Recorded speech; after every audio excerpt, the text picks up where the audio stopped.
네, 이번 주제는 요즘 무주택자들이 집 사고 싶어도 답이 없다라고 말하는 이유에 대해서 한번 이야기해 보겠습니다. 여러분들 요즘에 많이 얘기하는 게 바로 이겁니다. 고소득 흑수저. 고소득 흑수저가 도대체 무슨 말이냐. 아니 보통 흑수저는 뭐 부모님의 도움도 못 받고 돈도 없고 해가지고 뭔가 앞으로 답이 없다 뭐 이렇게 말하는데 보통 썼잖아요. 근데 고소득 흑수저야. 어떤 분들은 요즘에 전문직 흑수저라는 얘기도 합니다. 그러니까 급여는 되게 높아요. 뭐 웬만한 사람들보다 높아. 막 대기업 맞벌이야. 근데 부모님들은 뭐 재산이 없어요. 그러니까 흑수저는 흑수저인데 소득은 높은 순수하게 그냥 말 그대로 고소득 흑수저입니다. 근데 이게 왜 문제가 되냐? 원래 문제가 안 됐거든요. 근데 지금은 문제가 됩니다. 왜 그러죠? 집을 못 사니까. 자, 억대 연봉자도 집을 못 산다 해가지고 15억 이하의 집들이 요즘에 많이 팔리고 있거든요. 그러니까 실수요자, 그러니까 나는 저 실거주 할 건데요 라고 하는 분들은 토어제도 있고 대출 규제도 있기 때문에 뭐 내가 연봉이 뭐 2억이든 3억이든 어차피 대출이 안 나와요. 그러니까 대출을 안 해주는데 실거주는 해야 되고 토어제니까 실거주 안 하면 집을 아예 살 수가 없으니 어쩔 수 없이 답이 나오는 데는 15억 이하밖에 없다는 거죠. 여기는 그나마 생애 최초는 지금 6억까지는 해주죠. 그리고 이제 LTV 40%로 이제 막아놨기 때문에 뭐 10억짜리면은 4억밖에 대출 안 해줍니다. 생초가 아니면. 나머지 현금 6억이 있어야 돼요. 이 현금 6억을 대출을 안 해주면 받을 방법이 없잖아요. 내가 지금 이제 막 사회에 나와서 돈 번 지 얼마 안 됐는데 어떻게 6억을 모읍니까? 자기 능력대로는 못 모으죠. 그래서 보통 이제 부모님들이 지원을 해주는데 이제 흑수저 집안이라고 뭐 자주 섞인 얘기를 하시는 분들은 부모님 지원을 못 받는단 말이죠. 그러니까 살 수 있는 게 별로 없는 거죠. 그래서 그나마 대출해주는 뭐 10억대 뭐 이런데 뭐 9억, 10억, 12억 이런 데로 가시면 그나마 다행입니다. 이게 무슨 소리냐? 요즘에 강남에 뭐 매물 많다, 강남에 뭐 금매가 나왔다, 뭐 얼마가 떨어졌다, 뭐 아니다, 뭐 이런 얘기들을 많이 하는데 사실 이거는 국민 대다수한테는 별 의미는 없어요. 왜냐면은 뭐 그렇게 하면 이제 집값 잡히나라고 생각을 하시겠지만 뭐 20억대, 뭐 10억대 이런 데들은 오히려 막 지금 올라가고 있거든요. 매물도 없고. 그러면 강남이 빠져서 뭐 기분 좋다라고 얘기하실 수는 있어도 그게 내 인생과 어떤 직결되는 부분은 없거든요. 아까 말했던 고소득 흑수저의 반대의 개념도 있겠죠. 뭐 반대라고 해야 되나? 바로 옆에 있는 분들은 뭐냐면 고소득 금수저도 있겠죠. 고소득 금수저들은 요즘에 되게 기분이 좋습니다. 왜냐면 작년 10월, 11월, 뭐 12월까지만 하더라도 야, 이거 강남 어떻게 사냐? 답이 없다라고 했는데 1월 말부터 정부가 특히 이제 대통령이 이제 압박을 하기 시작하면서 이제 5월 9일 양도세 중과 배제 뭐 이런 한시적 혜택도 막 줬잖아요. 그러니까 지금은 이제 막 세를 끼고 살 수도 있고 뭐 잠깐이지만 한 1년 반 정도 뭐 전세 남은 것들이 있으면은 그 사이에 또 돈을 모아가지고 어떻게 될 것 같은 거예요. 뭐 그 사이에 부모님이 뭘 하나 뭐 땅을 하나 팔면은 그걸로 뭐 나를 증여를 해준다든지 뭐 이런 식으로 이제 조금 여유가 생기다 보니 매매가는 내려갔고 매수 여건은 좋아진 고소득 금수저들이 요즘에 집을 삽니다. 그래가지고 뭐 송파나 뭐 이런 데 강남 같은 데 보면은 한 1, 2월보다 지금 거래가 좀 돼요. 뭐 아예 안 되는 건 아닙니다. 예전 같았으면 이거 안 팔리는 물건들이 좀 싸게 나왔으니까 이게 또 거래가 됩니다. 그러면서 이제 토어제가 있는데도 불구하고 토지거래 허가를 신청한단 말이에요. 그럼 도대체 이 사람들은 대출 2억밖에 안 해주는데 이 30억, 40억짜리를 어떻게 사는 거야? 라는 걸 보면 다 부모님이 뭐 지원을 해주거나 뭐 주식 팔았거나 하는 겁니다. 그러니까 능력 플러스 가족의 지원으로 사는 거죠. 자, 그러면 이제 이런 분들은 정말 또 소수니까 대다수의 분들은 뭐 고소득이 아닐 수도 있고 뭐 금수저가 아닐 수도 있죠. 근데 고소득이기만 한 분들 이제 뭐 금수저는 아니에요. 이런 분들은 지금 집 사는 게 너무 어렵거든요. 왜냐면 한 2년 전에, 그러니까 내가 이번에 전세 살고 만기가 돌아오니까 이제 집을 살려고 하는데 2년 전이면 언제입니까? 딱 23년, 24년 요때잖아요. 그때는 어땠어요? 전세가 뭐 너무 쌌죠. 전세도 싸고 막 그 신축들도 막 가격이 막 흔들흔들하고 강남도 뭐 가격대들이 막 많이 빠져가지고 이제 조금 회복하고 강남 아닌 곳들, 뭐 마포나 성동 이런 데들은 뭐 올라갈까 말까 막 하던 분위기입니다. 그래서 2년 전만 해도 대출을 막 70%씩 해줬단 말이에요. 그러니까 내가 고소득이니까 대출을 막 10억, 12억도 해주고 뭐 13억도 받을 수 있고 막 그랬습니다. 근데 집값이 뭐 20억대였으니까 나 이거 전세금 빼가지고 사면 살 수는 있었거든요. 근데 사기가 좀 그랬죠. 왜냐면 이거 좀 불안한데 라고 해서 안 샀었단 말이에요.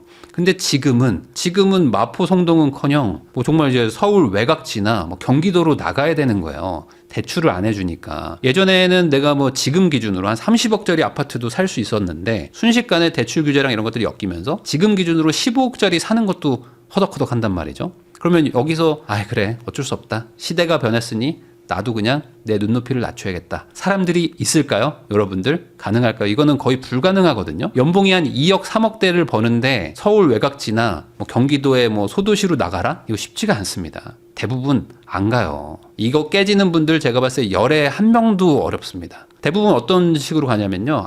어쩔 수 없다. 전월세로 간다. 그리고 나서 좀 기다리다 보면은 좀 조정이 오겠지? 아니면 뭐 청약을 노려봐야겠다 라는 생각들을 하게 되죠. 어차피 이렇게 된 거 청약으로 간다. 왜? 청약은 로또가 있거든요.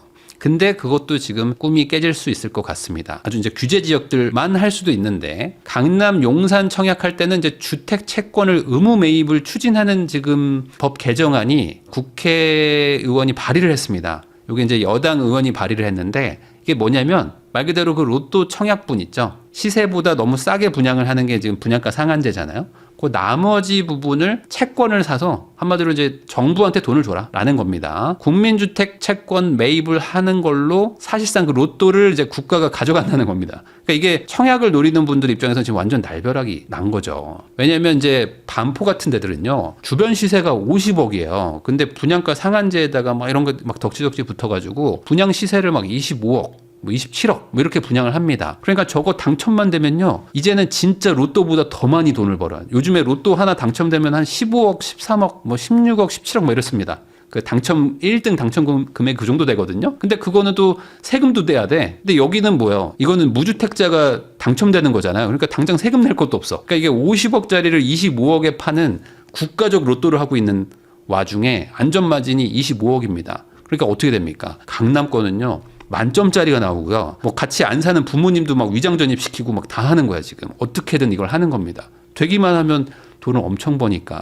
근데 여기에다가 채권 매매를 붙이겠다는 겁니다. 그래가지고 채권을 한 20억어치 사라는 거예요. 그러니까 야, 너가 돈을 다 벌어갈 수는 없잖아. 내가 한 10% 챙겨줄게 라는 거를 이번에 이제 발의가 됐습니다. 이게 될 수도 있고 안 될 수도 있고 뭐 알 수는 없지만 이렇게 한번 바뀌겠다는 겁니다. 그래서 시세의 한 90%에서 100% 정도로 이제 맞추겠다는 것 같아요. 그러면 사실상 이제 로또 청약은 없는 거죠. 근데 이게 뭐 사실 이거 나쁘다고 말할 수가 있나? 라고 생각하면 애매한 게, 원래는 이게 조합원들이 돈을 벌어가야 되는 게 맞는데 그거를 이제 분양가 상한제로 눌러가지고, 왜냐면 분양가가 높아지면은 주변 시세를 자극한다 해서 그걸 눌러놓은 건데, 사실 분양가가 낮다고 해서 주변 시세가 떨어지지는 않거든요. 근데 이제는 너무 이렇게 오랜 시간 와버렸어요. 그러니까 이제는 야, 그러면 이 차익이 너무 크잖아. 누가 가져가야 돼? 이쪽으로 간 겁니다. 그랬더니 소수의 당첨자가 20억씩 가져가는 게 너무 좀 그렇지 않나? 자, 그럼 이거 정부가 가져가야 되겠다. 라는 식으로 약간 처음 취지와 다르게 가버립니다. 그러면서 이제 정부가 이걸 기금으로 쓴다고 하는데,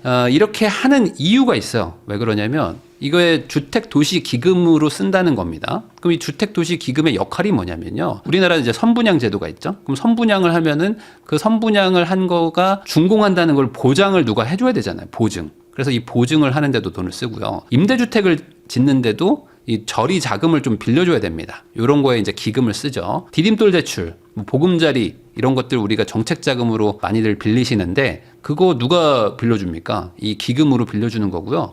전월세, 뭐 신혼부부, 청년, 뭐 월세나 전세 뭐 자금 지원해 주는 거 있죠.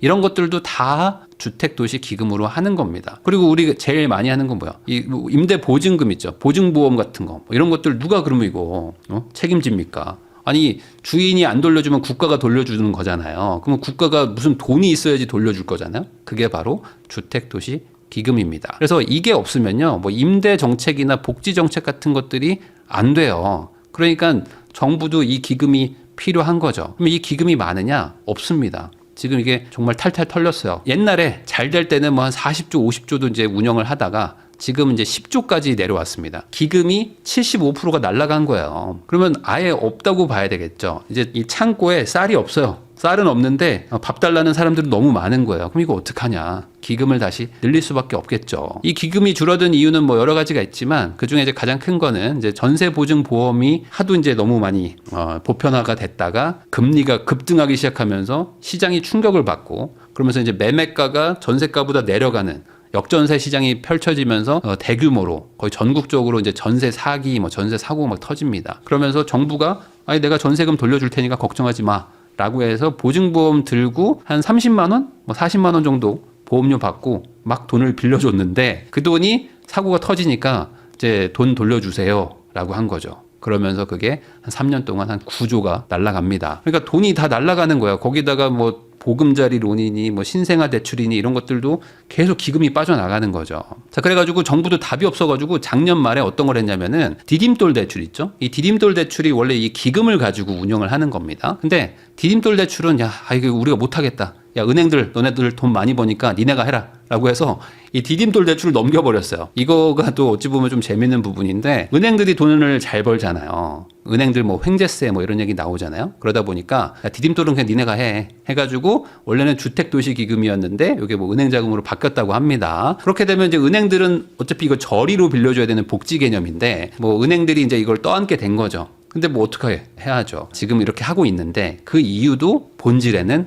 기금이 너무 부족해지니까 복지를 할 수 있는 여력이 안 생긴다고 보시면 되는 거예요. 그러다 보니까 이제 올해도 정책 대출이죠. 이제 디딤돌, 뭐 보금자리 이런 것들을 줄일 수밖에 없습니다. 정부도, 왜냐면 이게 계속 부담이 되거든요. 정부는 어떤 복지 정책으로 금리를 싸게 빌려주는 건데, 이 정부가 금리를 싸게 빌려주니까 당연히 모두가 이걸 받고 싶잖아요. 그러니까 반대로 기금이 부족해지는 거예요. 그러니까 이 상품을 계속 줄일 수밖에 없는 겁니다. 그러니까 정부가 욕을 먹어가면서도 아니 왜 서민들의 복지를 뺐냐라는 욕을 듣는 데도 불구하고 이걸 하는 이유가 여기서 있습니다. 어쩔 수 없는 거예요.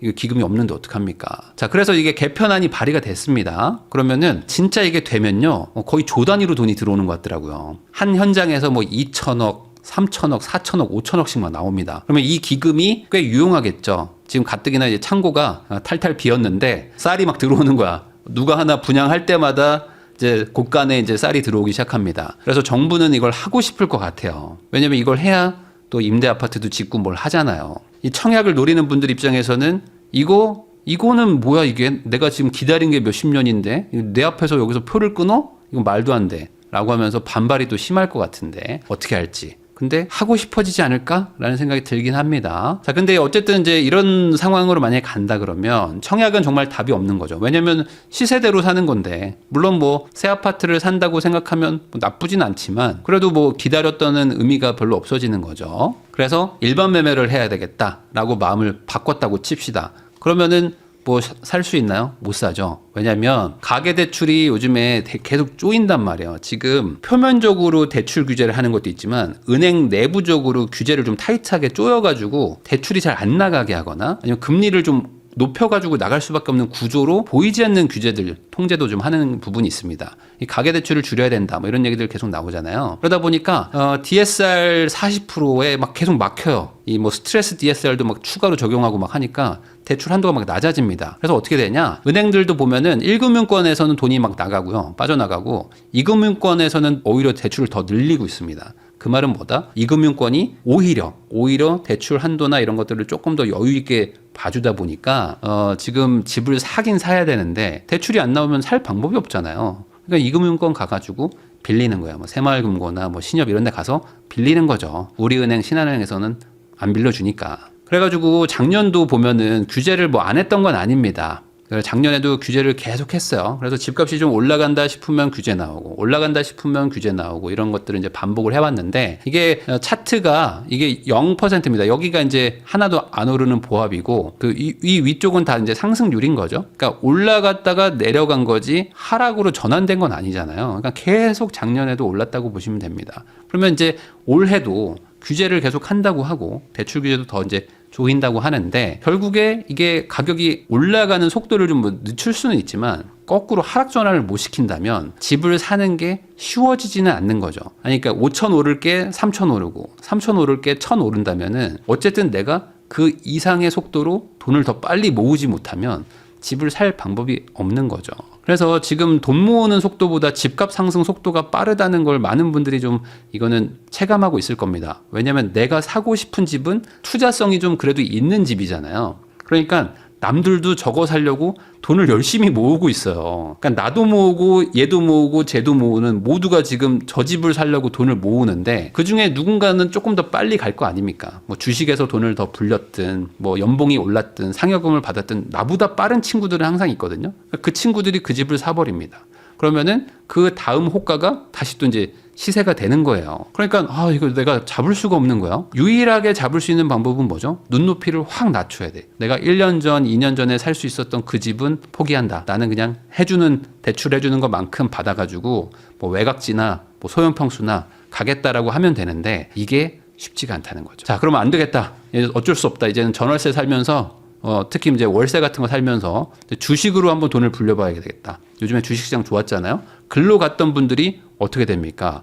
완전 지금 롤러코스터란 말이에요. 요즘에는 놀이동산을 갈 필요가 없습니다. 그냥 집에서도 즐기는 T익스프레스거든요. 이 주식을 가지고 있으면 하루 종일 완전 막 난리가 납니다. 어느 순간 아침에 게시됐을 때 올라가다가 중간에 막 꼬꾸라지기도 하고요. 밤에 잘 수가 없습니다. 이 트위터를 안 볼 수가 없어. 트럼프가 오늘 무슨 얘기했나. 어느 순간 이제 막 그 X에서 뭐 이란, 뭐 혁명수비대 막 팔로우하고 막 이러는 분들 많습니다. 그러니까 도대체 이게 지금 너무 막 오르락 내리락 하다 보니까 힘들단 말이에요. 와, 이쪽도 쉽지가 않네. 거기다가 이제 전 월세를 살면은 어쨌든 내가 내 집은 없으니까 뭐 2년이든 4년이든 어쨌든 또 이제 옮겨 다녀야 되는데 이 옮겨 다니려고 보니 나는 지금 아파트나 오피스텔 정말 내가 뭐 여기까지는 내가 허용할게 라는 게 오피스텔 정도거든요. 보통은 이제 아파트 살다가 빌라까지는 잘 안 가십니다. 아파트 살다가 이제 오피스텔 정도까지 가는데 아파트 오피스텔 전월세 매물이요 지금 급감하고 있습니다. 그래서 뭐 959 같은 경우에는 47%가 줄었어요. 1월 대비 3월 달 기준으로 보면은 매물이 막 급감하고 있습니다. 그러니까 전세나 뭐 월세 뭐 이런 걸 구하기가 참으로 힘들다 지금. 여기도 답이 없는데 어떡하냐? 좀 막막하실 거예요. 자, 지금 서울 아파트 평균 월세 가격 변동 추이를 보면요. 연으로 봤을 때 계속 올라가고 있습니다. 이게 월세는 잘 안 줄거든요. 기본적으로 전세가가 좀 변동이 크지 우리나라는 월세는 좀 탄탄합니다. 왜냐면 월세를 보통 잘 안 주거든요. 우리나라 사람들은 전세를 아직도 주력으로 줍니다. 그러다 보니 기본적으로 월세 준다는 건 뭐냐? 경제적으로 좀 여유가 있으신 거예요. 여유가 좀 있고 대출 뭐 받는 경우도 있고 안 받는 경우도 있고 그냥 월세나 따박따박 받으면서 살고 싶다 하시는 분들이 월세를 줘가지고 월세 가격이 잘 안 깎입니다. 집을 비워두면 비워뒀지 깎지를 않는 경우가 많아요. 근데 이게 완만하게 상승하다가 갑자기 튀어 올랐어요. 작년부터. 그러니까 지금 월세로 빠르게 전환이 되고 있잖아요. 전세가 없다 보니까 이 전세를 주는 게 실익이 없어지다 보니까 전세 주던 분들이 월세로 전환하고 그러니까 전세가가 튑니다. 그러니까 전세가가 튀어 오르니까 우리나라는 이제 전세가를 환산해 가지고 월세를 정하죠. 그러니까 월세가도 같이 올라가는 거예요. 그래서 갑자기 튀어 올랐죠. 그럼 이제 어떻게 되냐? 우리나라 사람들이 이제 OECD를 제일 좋아하는데 OECD 기준으로 봤을 때 우리나라의 그 소득 대비 주거비가 상당히 낮은 국가거든요. 우리나라는 한 15% 정도 냅니다. 근데 다른 나라들은 보통 20% 초반입니다. 그러니까 내가 100만 원을 벌면은 한 23만 원은 월세를 내는 거예요. 근데 우리나라 사람들은 한 14만 원, 15만 원 정도밖에 안 낸다는 거죠. 왜냐? 전세 대출 이자가 싸죠. 전세라는 제도가 있어서 기본적으로 매매가의 한 절반 정도가 전세인데 그걸 또 대출을 해주니까 대출 이자는 금리가 어쨌든 월세보단 싸잖아요. 그러니까 이래저래 전세나 이런 것들 때문에 주거비가 상당히 싼 나라였는데 다른 나라들은 이제 전세도 없고 그러면 당연히 집주인들도 대출을 받아가지고 집을 운용하니까 대출 이자보단 더 받아야 되잖아요. 월세를. 보통 대출 이자 대비 월세가 한 1.5배 정도 됩니다. 그러면 지금 15% 정도 하는 주거비가 1.5배 하면 딱 22%. 뭐 이 정도 되잖아요. 그러니까 이제 OECD 평균에 맞아지겠죠. 그래서 앞으로 월세 쪽도 가격이 좀 오를 수밖에 없는 구조다라고 보시면 되겠습니다. 자, 그럼 이제 여기서 이제 집을 살려면 결국에 이제 내가 돈을 모으는 속도보다 집값이 빨리 올라가면 안 되니까 이거를 그 간극을 줄이는 방법은 대출을 받아서 가는 방법밖에 없잖아요. 근데 부모님이 뭐 재산이 없으시면 부모님한테 뭐 내가 증여를 받거나 빌릴 수가 없으니 은행권에 가야 되는데 은행권은 대출 규제를 딱 막아놨잖아요. 그럼 어떻게 하냐? 대출 규제가 풀리는 거 말고는 방법이 없다. 자, 그럼 여러분들이 생각할 때 지금 이 상황에서 대출 규제가 풀릴까요? 여러분들의 생각은 어떤지 한번 댓글로 좀 달아주십시오. 주택담보대출을 풀까요? 뭐 15억 이하는 6억이 아니라 8억, 9억까지 빌려주겠다. LTV를 뭐 한시적으로 풀어주겠다. 아니면 어떤 규제 지역을 해제해주겠다. 뭐 토어제를 풀겠다. 뭐 이렇게 해줄까요? 뭐 아니면 뭐 갭 투자를 권장을 한다 해서 전세 끼고 살 수 있게 해주면 뭐 그래 우선은 내가 급한 불 꺼야 되니까 전세 끼고 사놓고 나중에 돈 벌어서 들어가야지 라고 할 수 있는데 그렇게 가기는 어려울 것 같다. 오히려 더 좋을 수도 있습니다. 자, 그러면은 주거비는 아마 꽤 올라가겠죠. 월세로 가니까. 전세가 지금 없으니까 전세를 가고 싶어도 갈 방법은 없습니다. 자, 낮은 대출 한도. 대출 한도를 지금 높여주지는 않을 것 같아요. 그러니까 돈을 모아도 집을 살 수는 없어요. 신규 공급이 많으면 좋은데 신규 공급도 지금 별로 없습니다. 그러면 그나마 전세 월세 매물이라도 있으면 좋은데 주인들이 지금 실거주하러 들어오고 있습니다. 토거제이기 때문에 집이 팔리면 무조건 실거주를 하러 들어옵니다. 그러니까 있는 것들도 더 줄어들어요. 그래서 지금은 오히려 집을 사는 걸 떠나서 이러다가 내가 더 밑으로 밀려갈 것 같은데 라는 거를 걱정하는 분들이 많은 거죠.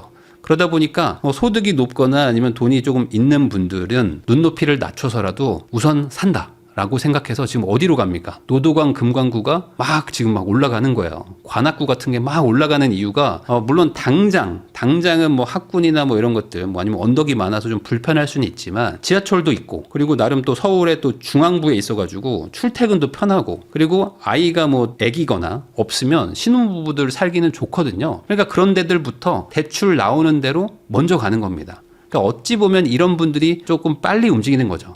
이거 내가 기다려봐야 답이 안 나오겠다라고 하면서 먼저 사고 그런 분들이 지금 쏠리면서 가격대들이 막 튀어오르는 곳들이 나오고 있다. 최근 5년간 전세 수급 지수를 보면요. 지금 난립니다. 이게 180이면 전세 대란이거든요. 전세 대란 수준의 수치까지 지금 왔습니다. 강북도 이미 왔고요. 서울도 왔어요. 강남도 왔습니다. 이제는 전세 대란이에요. 그러면 이 전세 대란이라는 건 뭐다? 전세를 구할 방법이 없다. 그래서 전세를 구할 수가 없으니까 월세라도 가는데 월세 매물도 지금 같이 줄거든요. 지금 실거주 때문에. 그러니까 전세 월세를 못 구하면은 멀리 나가서 출퇴근을 하면 되는데 이미 수도권은 출퇴근 시간이 1시간 반이 넘습니다. 여기서 더 멀리 가서 출퇴근을 하기는 힘들어요. 현실적으로. 그럼 어떻게 하냐? 우선은 뭐 외곽지라도 사야겠다라는 일종의 강제 매수들이 일어나고 있다고 보시면 될 것 같아요. 그래서 매매는 규제 대책으로 어떻게 할 수가 있습니다. 뭐 대출을 누르거나 하면 그게 눌리거든요. 잠깐이라도. 근데 전월세를 할 방법이 마땅치가 않습니다. 전월세를 올리지 말라고 하면 뭐 안 올리냐 이거예요. 그렇다고 뭐 전세를 살지 말라. 누구는 뭐 무조건 오산 가서 살아라. 누구는 평택 가서 살아라. 라고 뭐 이렇게 무슨 옛날처럼 그렇게 할 수 있는 것도 아니고 그러면 이런 그 자유국가에서 거주지를 제한할 수 있는 방법도 없는데 와서 살겠다는 걸 어떻게 막습니까? 그리고 뭐 직장을 뭐 지방으로 옮길 수도 없고 그러면 이걸 어떻게 하지? 이 부분이 지금 답이 잘 안 보이는 것 같습니다. 그래서 뭐 그나마 다행인 거는 지금 집을 사신 분들은 어쨌든 이제 전월세에서는 한켠 이제 벗어나는 거죠. 이쪽이 대란이지만 어쨌든 나는 집을 샀으니까 이제 실거주 하시러 들어가면 되는 건데 안 산 분들 아니면 이제 정확하게는 이제 살 수가 없는 분들 이런 분들은 진짜 이제는 이제 각자 도생의 시대로 가는 게 아닌가라는 생각이 좀 듭니다. 정말 이제 전세 대란인데 이걸 어떻게 해결할지 저도 좀 궁금합니다.